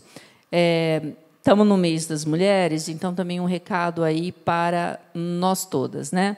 Conseguimos muita coisa, mas temos também que reconhecer que existe igualdade parental. Não dá para ser egoísta e falar que só a mãe cuida bem do filho, porque o pai também. Se o movimento, né, feminista quer a igualdade de salário e poder votar e trabalhar no que quiser, né, e tal, tem também que dar essa igualdade ao homem. O homem agora está ficando numa situação desfavorecida, né, parece que está virando... tinha uma supremacia, né, dos homens até o século passado, e agora as mulheres estão querendo se sobressair, sendo que todos somos humanos, não tem melhor ou pior, né? Somos pessoas, e pessoas capazes de cuidar da cria, né? Da prole dos filhos. Muito bem. Voltando aqui àquela pergunta da Giselda, eu vi que repetiu. Eu quero ver se eu compreendi agora, para fazer, para a gente entender o que ela está querendo perguntar. É assim, ó, quando uma criança sofre uma agressão, aí, para evitar que ela conte para o pai, essa criança não... A mãe proíbe ela de ir para a visita, para que não conte para o pai. E fica um bom tempo sem visitar, para evitar. A senhora está entendendo como que é? Sim. Então, ela tá falando que isso é muito comum. Como é que pode lidar com isso? Quando acontece, quando ocorre isso, né? É muito comum mesmo, né? Às vezes, ali o filho e a mãe, eles se desentendem, aí fica com medo de contar para o outro, aí, para não contar para o outro, não vai para a visita. É uma situação delicada, e é o que eu digo, né? Sempre falta diálogo e bom senso. Então, eu sou absolutamente contra, né, palmada, bater ou qualquer forma de agressão contra a criança e contra qualquer outra pessoa, contra mulher, contra homem, contra animais, contra tudo. Eu sou avessa a isso. Mas, se aconteceu, né, se bateu e ficou alguma marca, essa pessoa tem que falar com o outro e falar assim, olha, sei que você não vai gostar, sei que o meu comportamento foi reprovável, mas eu perdi a paciência, não é caso de me levar para o conselho tutelar, porque é isso que acontece, né? No pós-divórcio, todo mundo quer ficar com a guarda unilateral do filho. Então, às vezes, muitas escondem, inclusive, às vezes é uma queda, a criança ficou roxa, e a pessoa fala, eu tenho medo dessa perna roxa, o pai pensar que fui eu que bati, que fiz alguma coisa, então é melhor não levar a criança, arrumar umas desculpas até essa mancha sair, porque senão vai levar no conselho tutelar, o conselho tutelar já compreende de uma forma errada, eu vou perder a guarda do filho. Então, aconteça o que acontecer, olha, gente, tem pais que reclamam de picada de pernilongo. Ah, meu filho veio picado. Qual de nós não foi picado por um pernilongo? Picadinha de formiga, não é para ir no conselho tutelar tirar a guarda da mãe ou tirar a guarda do pai, porque veio com picada de formiga e de pernilongo, porque todo mundo na vida já foi picado por esses animaizinhos. Ah, pegou sol ou qualquer coisa. Então, tem que pensar assim, na constância do casamento, eu ia enlouquecer desse jeito, né? Eu iria no conselho tutelar se meu filho amanhecesse com uma picada de pernilongo, ou na minha casa nunca foi picado de pernilongo. Então, diminuir o litígio, porque a criança fica sendo exposta a esses lugares aí, estranhos, né? A criança fica constrangida, não sabe nem o que falar. Para a criança, às vezes, nem teve motivo isso, e a criança fica nessa situação de não poder ver o pai ou de ver a mãe. Então, veja, a criança está machucada e ainda acaba cometendo uma segunda violência, que é uma violência psicológica, um desrespeito ao direito da criança de convivência comunitária e familiar, porque a criança, além de ter apanhado e estar machucada, ela tem que ainda ficar dentro da casa escondida, não pode ir na casa do pai para conviver com o pai, com os avós e talvez com outros irmãos mais novos, porque ela já sofreu uma violência. Então, ela está sofrendo uma segunda violência e um desrespeito aos direitos dela. Então, olha só que confusão que essa criança fica colocada, né? Que papel secundário, né? Um papel de coadjuvante, sendo que a criança deveria ser o foco principal, né? Os holofotes deviam estar sempre para o cuidado e zelo dos interesses da criança. Vou dar aqui também um lembrete, gente, cuidado, porque criança mente. Criança mente. O que criança faz de confusão nos processos, vocês não têm ideia. Tem um caso aí, acho que esse pai está até me ouvindo, a filhinha dele cortou o cabelo na casa da mãe, cortou um pedacinho, coisa que também quase todas as crianças já fizeram, né, de cortar cabelo de boneca, de cortar o cabelo próprio. Não dá nem para perceber na foto, a menina tinha um cabelo bem comprido na cintura. E aí, quando a mãe viu no cestinho do lixo esse cabelo e brigou com a menina, teve uma reação assim brava com a menina, ela falou: foi meu pai que mandou cortar. Ora, se o pai manda você cortar o seu cabelo, que está comprido, vai cortar tudo, né? Não vai cortar só um pedacinho e jogar no lixo. Então, e claro que isso causou uma separação, né? Tem mais de 6 meses que o pai não vê a filha, não fala com a filha, por causa de um corte de cabelo, que a menina, de medo de apanhar da mãe, porque a própria mãe fala que já falou com ela gritando, essa criança tem mais de falar o quê? Ah, foi meu pai que mandou. Por quê? Porque já sabe que tem um litígio, já sabe que tem N processo, já sabe daquela confusão. Então, assim, vou me livrar, foi meu pai que pediu. A bronca não vai vir para mim, vai para o meu pai. Só que a criança não tem condição de saber as consequências jurídicas e emocionais para ela. Jurídica, porque todo mundo vai gastar com advogado, todo mundo vai ficar estressado, o pai vai responder inquérito, o pai vai responder processo. E a criança que adorava ir na casa desse genitor, porque tem N vídeos maravilhosos da convivência, essa criança, por uma coisa que ela mesma fez, que a gente chama de mentira inocente, né? Mentira inocente é aquela para você sair de uma pressão, né? Para fugir da pressão, a criança acabou complicando a própria convivência dela com o pai. Então, cuidado com o que o filho fala, né? Meu pai mandou cortar o cabelo. Liga para ele.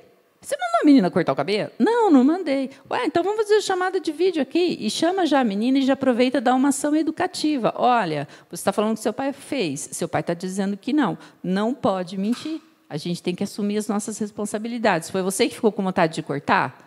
Foi curiosidade? Então, você tem que assumir os seus atos. Já fica com uma ação educativa para a criança, no lugar de gerar toda essa confusão, como eu vejo todos os dias, por filhos falando, às vezes para agradar.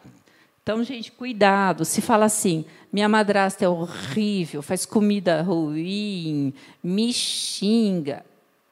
Gente, pode não ser verdade, pode ser só uma forma de te agradar.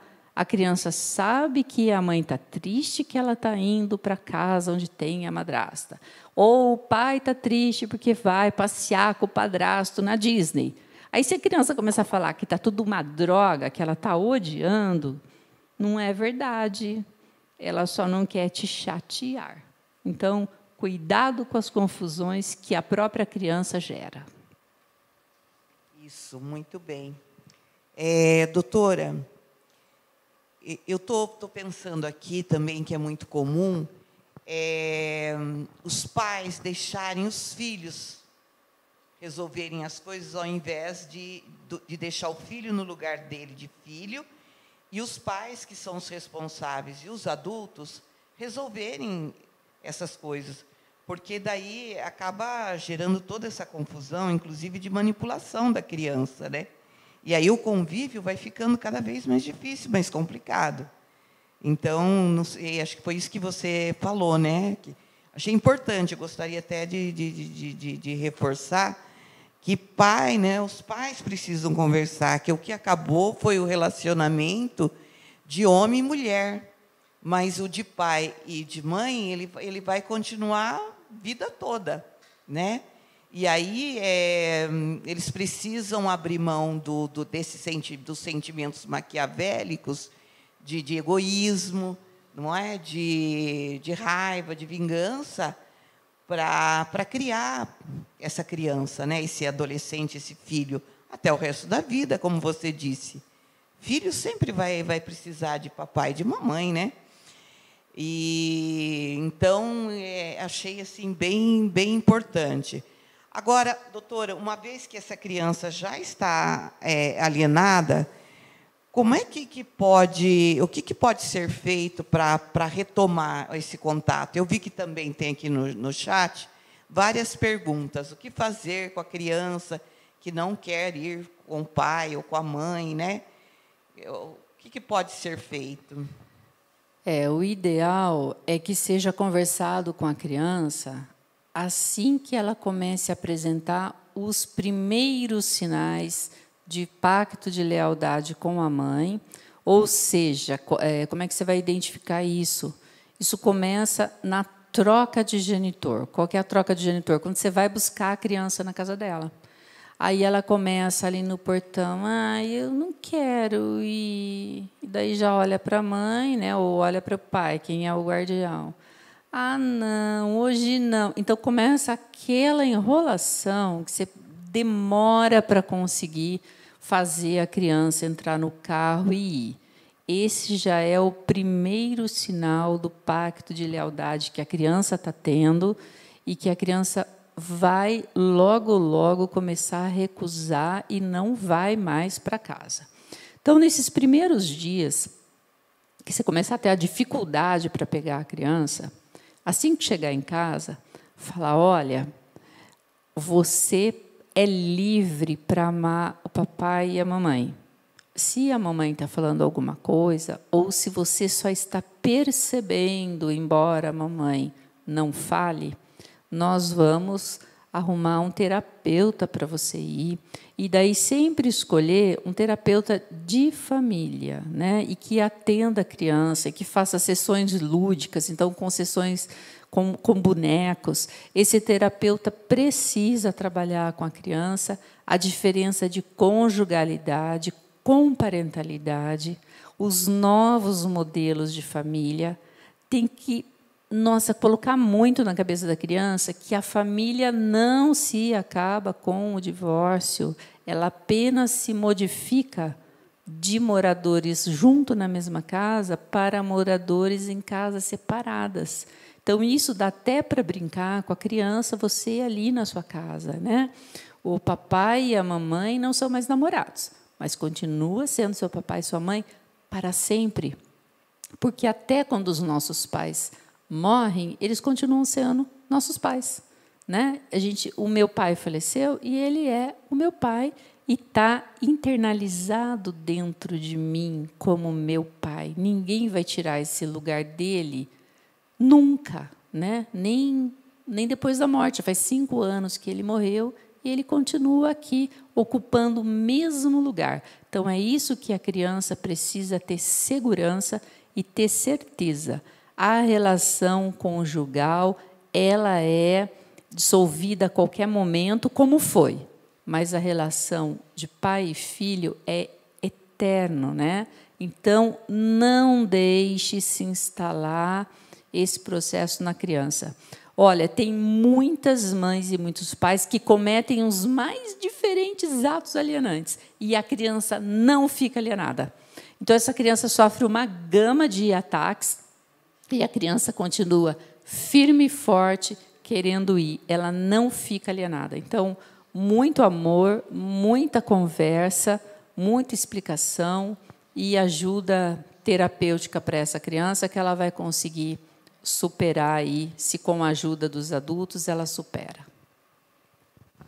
Doutora, bom, eu estou feliz porque está tendo muita interação no chat. Não vai dar para a gente passar todas as perguntas. A gente pode até... Fica o convite para a doutora para um outro momento também, né? As colocações que a doutora tem feito aqui têm sido excelentes. E o que eu observo muito mesmo é os casais, eles confundem a separação de vocês e acabam envolvendo os filhos na questão de vingança e nunca pensa no filho. Principalmente as crianças na faixa de 2 a 5 anos são as que mais sofrem, né? Porque ou o pai determina o dia, o horário que vai ver, ou é a mãe que fala, não, hoje pode, hoje não pode. Enfim, vou fazer uma última pergunta aqui para a doutora, que eu acho que é bem interessante a gente falar um pouquinho, que na questão psicológica da criança, né, o que é trabalhado. E um pouquinho, a doutora, antes de encerrar, depois dessa pergunta, eu queria que a doutora fizesse um comentário daquele caso da menininha lá de Hortolândia, né, que foi encontrada morta e que foi o companheiro da mãe, o autor, né, a princípio, antes, né, depois a doutora comenta um pouquinho sobre isso, que eu gostaria de ouvir a opinião sobre esse caso. Mas, quando há uma ação em curso, no que a psicologia jurídica pode contribuir? Então, a doutora vai responder que eu acho que contribui muito, tanto a psicologia jurídica, quanto, né, o atendimento psicossocial é muito importante. E a doutora falou algo muito interessante que eu convivo assim, na prática. A gente tem que se atentar realmente ao que é verdadeiro que a criança ou adolescente fala. Porque, muitas vezes, para se beneficiar, ela acaba inventando, né? Ou para tirar proveito da situação, porque os pais estão separados e para não perder privilégios, então eles acabam também manipulando a situação. E não medem as consequências, porque são muito jovens, né? Então, eles não têm a capacidade de medir a consequência da atitude que estão tendo. Então, para a gente finalizar, a doutora fala aí um pouquinho, responde a nossa pergunta e depois comenta esse caso de Hortolândia, que é um caso que repercutiu, acho que todo mundo viu na TV, né? Então, a psicologia jurídica ela pode ajudar no sentido, né, de auxiliar essas partes a como as partes que já estão com o processo, né? Não estou dizendo na terapia. Então, no caminho desse processo, como esse litígio pode diminuir. Então, nos meus pareceres, cada dia mais, né, estou zelando pela paz, harmonia. Tem até alguns clientes que não gostam quando eu faço sugestões de diálogo, de bom senso, eles falam que não é possível. Mas falava com a pessoa até outro dia, agora está num pé de guerra. Tem que diminuir, né, esse litígio, tem que ficar em harmonia, em paz com a mãe da criança, com o pai da criança, porque o bem-estar psicológico dos filhos ele é intermediado pelo bem-estar e pela dinâmica familiar. Então, se a criança ela percebe muito rapidamente, desde muito pequena, o clima que está na casa. Então, essa dinâmica disfuncional do par parental vai atingir a criança em cheio.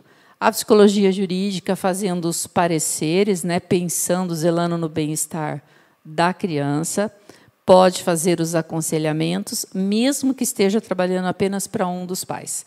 Então, nos meus relatórios, eu coloco algumas sugestões que fica valendo aí para todos que estão ouvindo, que é fazer as oficinas da parentalidade que tem no site do Conselho Nacional de Justiça, que é gratuito.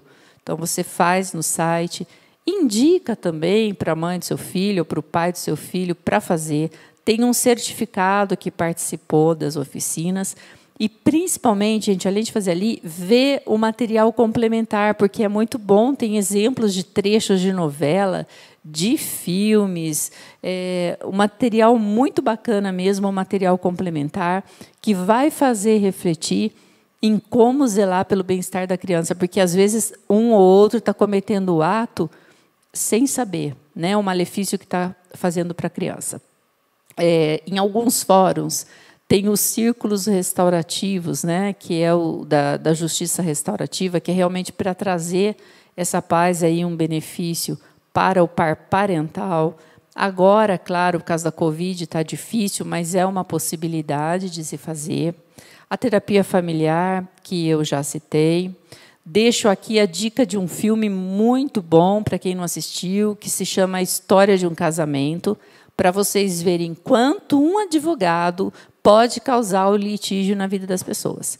Esse casal estava se separando, estava super em paz, e aí entrou uma advogada extremamente litigiosa. Então, assim, cuidado, peçam para ler as petições, as contestações, porque, às vezes, o advogado é agressivo e a outra pessoa fica se sentindo muito, muito, muito mal com as contestações, com as réplicas, porque acaba sendo uma coisa que não é verdade e que atinge, às vezes, a honra, assim, gravemente da pessoa. Então, muito cuidado para o divórcio e para essas petições serem éticas, justas. Eu acho que todo mundo pode pedir a justiça de um modo justo. Tem também na internet vários sites, tem cursos grátis, comunicação não violenta. Assiste, né? Faz um cursinho desses grátis. Às vezes, uma coisa que você escreve no e-mail, que seria mal interpretada, não vai ser mais mal interpretada, porque mudou uma frase, mudou uma coisinha na linguagem, e vai melhorar muito a vida de todos. Porque quem comete alienação parental sofre também, porque tem que ficar o dia inteiro pensando em vingança, né? Não deve ser fácil pensar o dia inteiro em vingança. O alvo também é ruim, porque o alvo está o tempo inteiro sendo atingido e tem que se defender, né, de todo modo, e atinge toda a família, né, a família dos dois. Então, assim, a mãe e o pai do agente alienante vai sofrer também, porque, às vezes, não concorda com o que o filho ou a filha está fazendo, mas também já leva logo uns fora e umas broncas, se vai querer defender o outro. A pessoa atingida sofre, os pais também sofrem, porque os avós daí ficam sem ver os netos, e as crianças sofrem também. Então, é uma coisa ruim para todos. Então, alguém tem que ceder, né? Isso daí não é uma competição, não é uma briga, é um assunto que está regulamentando a convivência e a guarda da criança, e o bem-estar da criança. Então, se alguém tem maior flexibilidade em ser educado nas petições, né, nas contestações, nas réplicas, que seja, né, não se deixe atingir, não baixe o nível porque a outra pessoa está baixando. Seja você ético. Vamos falar, então, da história de Hortolândia, um caso extremamente triste, uma menininha de 5 anos que estava desaparecida em dezembro, e depois, quando encontrada, descobriram que foi o padrasto que a matou, estuprou, enterrou. Muitos e muitos e muitos casos, as mães preferem deixar o filho com os padrastos, enquanto o pai está impedido e lutando na justiça para conviver com essa criança. Né? E aí acaba acontecendo coisas como essa, né? Às vezes não com morte, mas com sérias violências sexuais contra a criança. Da mesma forma, tem pais que não deixam a mãe ver, de jeito nenhum, mas a criança vive lá com a madrasta, e, às vezes, não bem cuidadas, né? Tem casos de crianças que estão extremamente angustiada, precisando de médico, psiquiatra, estou com um caso assim, mas a mãe da criança não pode conviver com ela. A vida, né, a própria terapia sistêmica diz, né, o Bert Hellinger, a gente tem que preservar a ordem das coisas, né, de quem chegou primeiro. Pai e mãe chegou primeiro na vida da criança do que padrasto e madrasta. Então, eles têm que ter prioridade. Nossa, é uma maldade ver um pai brigando no judiciário, fazendo de tudo, não sendo compreendido pelo Ministério Público, porque, olha, as varas de família no Brasil, gente, realmente estão um caos. É uma crítica que eu faço aqui. As varas de família separam as famílias. Eu acho que todo mundo que está me assistindo vai concordar, né? É difícil você ver alguém falar, ok, guarda compartilhada, que é regra no país. O juiz teria que explicar quando não dá guarda compartilhada em tempo equilibrado, mas não explica. Continua ainda saindo as unilaterais, compartilhada quando sai, né? Travestida, é unilateral, travestida de compartilhada, porque o pai fica convivendo com a criança cada 15 dias, então isso não é um compartilhamento. Então, assim, realmente está uma situação difícil.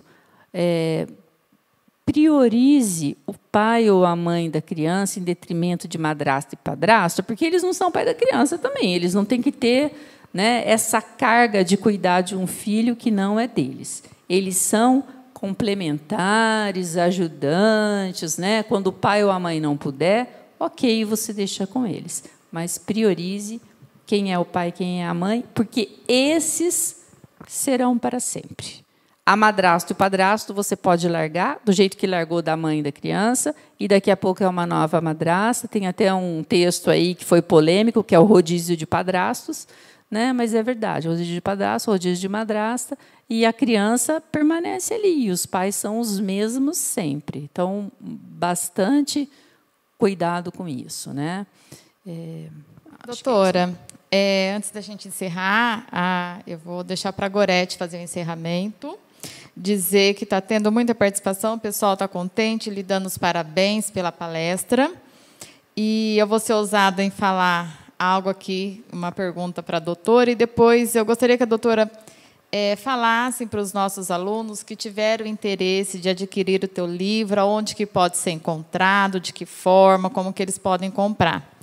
E aí, depois eu já deixo para a Gorete fazer o encerramento. A doutora falou agora das dificuldades com as varas de família nessa questão dos entendimentos, principalmente da alienação parental, né? A gente tem uma consideração muito grande pela Anfipa, pelo pessoal lá, você é a madrinha lá também, eu fico contente de ter conhecido o pessoal e fazer parte. Mas a minha pergunta ousada é a seguinte: o que a doutora poderia me falar a respeito dos advogados em relação ao comportamento, né? Assim, não seria bem o comportamento, mas de que forma é visto pelos advogados de defesa a questão da alienação parental, né? Tanto na informação, na atuação, porque a gente sabe que algumas varas também têm essa dificuldade, até porque existe a lei, né? E mesmo tendo essa lei, a gente sabe, eu sei até por conta da Anfipa, que está na luta aí de buscar algumas alterações, por que essa dificuldade, até por parte de alguns profissionais da defesa, né, que é o que a doutora abordou agora, que a criança acaba ficando com outras pessoas e né, e o pai, mesmo a mãe, tem essa dificuldade de estar próximo dos seus filhos? Excelente pergunta. Pessoal, advogado é igual médico, tem especialidade, igual psicólogo também. Se você sofreu um acidente de trânsito, teve uma fratura exposta, né, na perna, não adianta eu indicar o cardiologista da minha mãe, dizendo que ele é premiado, inclusive nos Estados Unidos, para arrumar a tua perna. Não vai dar certo. Da mesma forma que, se você tiver um infarto, não adianta eu falar, vai lá na minha dermatologista, que ela é maravilhosa, e ela não vai cuidar do teu infarto. Pode até dar um pronto-socorro ali, rápido, mas não vai te atender com a qualidade que você merece. Então, a primeira coisa, procurar um advogado de família. Eu vejo muito erro. A pessoa fala assim, meu amigo é advogado empresarial, mas ele está me dando uma força. Não vai dar certo. Meu colega, meu primo, minha irmã, ela é advogada previdenciária, mas ela está fazendo para mim. Não vai dar certo, porque a vara de família ela é diferente, ela tem nuances diferentes. Então, não adianta. É a mesma coisa você chamar uma psicóloga clínica para ser sua assistente técnica. A pessoa não vai saber o que fazer, não está acostumada com aquela rotina. Então, sempre procure um advogado de família. Dica número 2, importante para ter reconhecido os atos de alienação parental. A lei, ela fala de atos. Ela não fala que a criança precisa estar alienada. Então, muito cuidado, porque eu leio petições todos os dias e tem advogados que falam: nós queremos que verifique a síndrome da alienação parental, porque a criança está com a síndrome da alienação parental, que sequer como síndrome foi reconhecida no DSM-5 e já tem muita polêmica sobre isso. Não tem lei para isso, então esquece a criança. A criança pode não apresentar nenhum comportamento. O que o advogado tem que pedir é: verifique se a mãe ou o pai está cumprindo o rol exemplificativo da Lei 12.318, que é: está dificultando o contato? Está impedindo, colocando obstáculo, mudou de endereço, não dá informação médica, não dá informação escolar, fez falsa acusação, não está deixando nem os avós, não está passando chamada telefônica, não está entregando os presentes, marca compromisso no dia que é o dia de convivência, então fala que tem um aniversário, cada hora tem uma desculpa diferente. A lei vê isso. A lei não quer saber se a criança está recusando ou não. Mesmo porque, quem tem um bebezinho de 8 meses, que você balançou uma chave na mão, o bebê pula para o seu colo, esse bebê está alienado? Não. Ele mal se sabe no mundo. Uma criança de 2 anos que se aparece com um sorvete ali e com uma bexiga, a criança corre para o seu colo. Ela está alienada? Não, ela sequer consegue ser influenciada porque ela é muito pequenininha. Então, uma coisa é uma coisa, outra coisa é outra coisa. A equipe técnica vai ver o que o juiz mandou. E o juiz vai pedir para a equipe técnica avaliar o que está na petição. A criança está com a síndrome da alienação parental, o juiz vai falar para a equipe técnica: verifique se a criança está alienada. A equipe técnica vai falar: não vi neste caso o indício de alienação parental, porque quando foi feita a observação do pai com a criança não rejeitou o pai, a criança foi e brincaram felizes e se despediram contentes. E daí a pessoa fica muito brava porque o judiciário não reconheceu. Só que olha o que foi pedido. O pedido foi feito errado. Deixa eu deixar uma dica aqui para terminar, uma coisa muito importante, que muitos advogados erram e erram feio. A lei da guarda compartilhada, ela não diz para fixar moradia.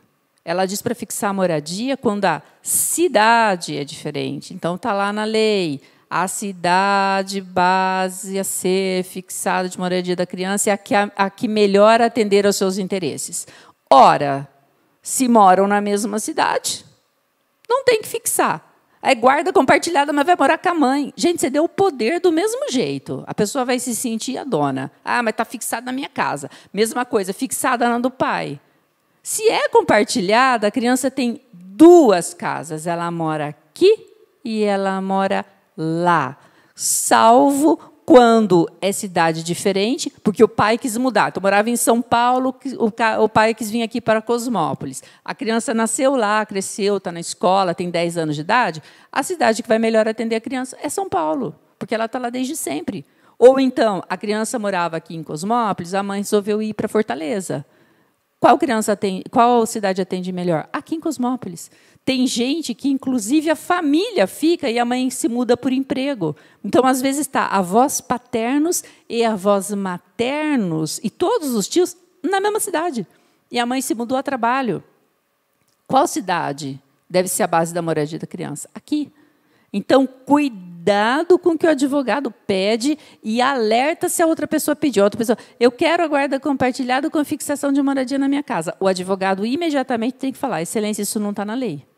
Eles moram na mesma cidade, a 1 quilômetro no outro. Tem gente que mora na mesma rua e tem fixado a moradia do filho. Então, cuidado, atento nas leis, entre nos grupos. Quem quer me chamar, inbox pode chamar. A Rejane falou do livro, eu mesma venho do livro, né? Nós fizemos, já é a 2ª tiragem, tenho pouquíssimos, mas eu mesma que posto, né? A pessoa pode me chamar. é o meu nome nas redes sociais, tanto no Insta quanto no Face, e o meu site também. Sempre Liliane Santi, né? Obrigada. Muito bem. Esse assunto, problemas decorrentes do divórcio, doutora, ele é bastante complexo, né? Mas eu me sinto muito honrada de poder proporcionar essa reflexão aqui no polo da Unip de Cosmópolis e estender para os outros polos, e, enfim, para todos os alunos da Unip e quem fizer lá a visita no YouTube, no nosso canal, porque ele é muito importante para todos nós, né? Quem não tem na família alguém que não está se divorciando, que não tem todas essas questões aí, e que, em meio àquela crise, como que tudo isso não fica misturado, confuso na cabeça desses filhos e desses casais, né? Então, eu quero muito agradecer a sua presença. Era um sonho de consumo para mim, porque eu acompanhava ela já no Face, e como eu também fiz psicologia e estudei o pai e sua função em psicanálise, ele tem um papel importante no desenvolvimento da personalidade dos filhos. Então, eu nunca tinha visto ninguém que levantasse essa bandeira, se é que a gente pode falar, de maneira tão séria e tão fundamentada como você faz. Tá? Então, assim, quero agradecer muito a Deus, né? Primeiramente. Também quero agradecer a Regiane, que te conhecia, que fez o convite para você. E você por ter vindo até aqui, ter aceito o nosso convite. Muito abrilhantou, eu tenho certeza que vai contribuir. Esse material vai ficar lá no nosso canal no YouTube, e eu quero agora, mais do que nunca, divulgar o seu trabalho. Tá? O seu livro está aí, como que é? Alienação Parental. Como ela é. Gente, também vi aqui, durante a participação do chat, pessoas angustiadas, tá? E eu sei que só essa conversa, essa reflexão, pode ser que não resolva, porque o drama, às vezes, ele já está profundo, né? E aí é aquilo que a doutora falou, ela indicou aí um acompanhamento psicoterapêutico. Porque se vocês não se entenderam e não sobreviveram à crise, é porque vocês tiveram dificuldades. E aí vocês estão arrastando isso. Então, acho que é muito importante, sim, um mediador aí, né, a busca de no caso, um psicoterapeuta familiar, para poder fazer essa mediação. Tá? Que nem tem aqui, se a criança não quer ter contato com nenhum com o pai. Então, isso é muito angustiante. Eu fico aqui imaginando e me toca, né? Tanto angustiante para o pai, para você e para o filho. E não tem como a gente responder isso para você agora, porque é uma coisa que vem, né? Você talvez tenha deixado de incluir o terceiro, né, que é o pai dessa criança. E agora esse resgate está comprometido. Né? Eu vejo assim que é um resgate comprometido, e aí assim não é tão simples, ele não quer ir com o pai. Isso seria muito fácil só assim, né? Mas é aquilo que a doutora tentou falar e que a ciência fala, que tem um prejuízo. Por quê? Porque cada um exerce um valor, um lugar de função na vida do desenvolvimento desse filho, né? Mas também entendo que tem vários dramas, várias dificuldades. Nós não estamos aqui para acusar e nem apontar, mas dizer que tem solução e que nós precisamos buscar a harmonia, nós precisamos buscar a paz. A paz é fruto do quê? Paz é fruto de justiça, solidariedade e verdade. Se faltar isso, vocês viverão em conflito o resto da vida. Então, tem que romper com a mentira, tem que romper com a injustiça e tem que buscar solidariedade e o entendimento. Né? buscando aí essa ajuda. Então, eu creio assim que a gente está muito bem representado pela doutora Liliane, né? Estou muito honrada, doutora, e lisonjeada pelo seu trabalho, pelo seu desempenho, pela seriedade, pela fundamentação e como você traduz isso de forma um assunto pesado. Eu acho pesado, inclusive a minha filha e eu nós ficamos pensando, vamos trazer esse tema para a jornada do Março Mulher Unip, né? Mas você tem uma leveza no seu discurso, uma tranquilidade, você fala com muito embasamento, né? E eu acho que isso vem contribuir muito aí, e seria bom que se expandisse mesmo esse trabalho seu, o conhecimento do livro, para que mais pessoas possam ser beneficiadas, né, por esse drama, por esse tema que é muito comum, não é? Muito comum hoje em dia. Então, Março Mulher Unip, a gente está trazendo para vocês esse evento, essa jornada, de uma forma diferente, em palestras, em roda de conversa. Lógico que a gente ficou chateado de não poder fazer os eventos que aconteciam quando não era tempo de pandemia, mas de qualquer maneira nós estamos fazendo presença, né? Porque eu costumo dizer que eu sou ativista das crianças e das mulheres, mas eu não deixo de achar importante a função, o lugar do pai, porque você só vai ser uma mulher forte e firme e de sucesso se você tiver essa formação na sua vida, né? Desse pai e dessa mãe e dessa família, né? Então, temos muito que buscar ainda. A mulher, nós já ganhamos várias conquistas, mas nós precisamos ainda entender como usar e a maneira certa para poder buscar melhorias, né? Então, aqui nós estamos muito bem representadas com a figura aí da doutora Liliane Valentina e também da tutora aqui do Polo de Cosmópolis e Arthur Nogueira, a Regiane, que ela é uma estudiosa também, e ela gosta sempre, nós conversamos muito, de estar buscando melhorias aí para essas situações aí que ela bem conhece do trabalho dela em assistente social, né? E aí gente, o que eu quero amor, quero paz, quero tudo de bom. É isso que eu desejo para todas as mulheres, não só para as mulheres, mas para as crianças e para as famílias de modo geral, né?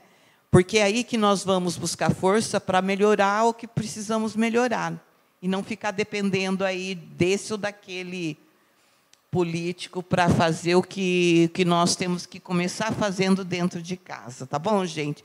Então, muito obrigado pela presença de vocês também, pela confiança e por ter aceito esse convite. Eu vou estender o convite para outras lives aí com a doutora, porque ficou com gostinho de quero mais, né? E quem sabe aí ela não aceita e a gente continue esse bate-papo aí. Ela já deixou o contato, ela já se colocou disponível, eu também estarei, tá? Podem aí contar conosco. E uma boa noite aí para todos vocês. Doutora, quer deixar um telefone, um endereço do Instagram, do Face? Fique à vontade. Eu quero deixar um recadinho para esses pais que estão extremamente angustiados, né, mães e avós. Eu sempre brinco, né? Quem atire a primeira pedra, quem não teve vontade de se matar ou de matar alguém no processo de alienação parental, né? O afastamento de um filho ou de um neto, como dói. Então, essas dores todas a gente reconhece, né, e sabe como é que é. Então, eu quero deixar uma dica que existe a terapia sob comando do juízo. Então, se a criança ou toda a família está precisando passar por um processo terapêutico, o advogado pode pedir para que o juiz indique alguém de confiança dele, e esta pessoa tem que se reportar ao juízo bimestralmente com relatórios, falando todos os temas que foram trabalhados e as evoluções.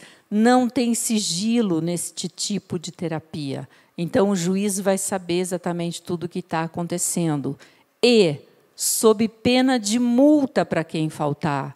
Então, gente, nós estamos trabalhando com família, né? E com os pais e as mães do futuro, que são as crianças de hoje.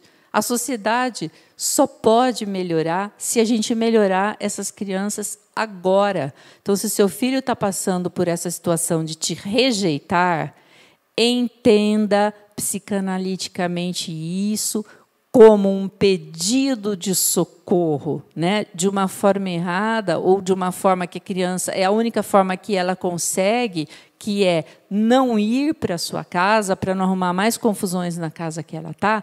Mas isso é o quê? Um pedido de socorro, porque isso não é normal. A criança rejeitar um pai que ela vivia até ontem, que era feliz e que tinha boas memórias, e que hoje essas memórias se apagaram porque ela não pode expressar. Então, tem crianças que falam que não sabe, que não lembra de nada do tempo que era feliz com o pai e com a mãe.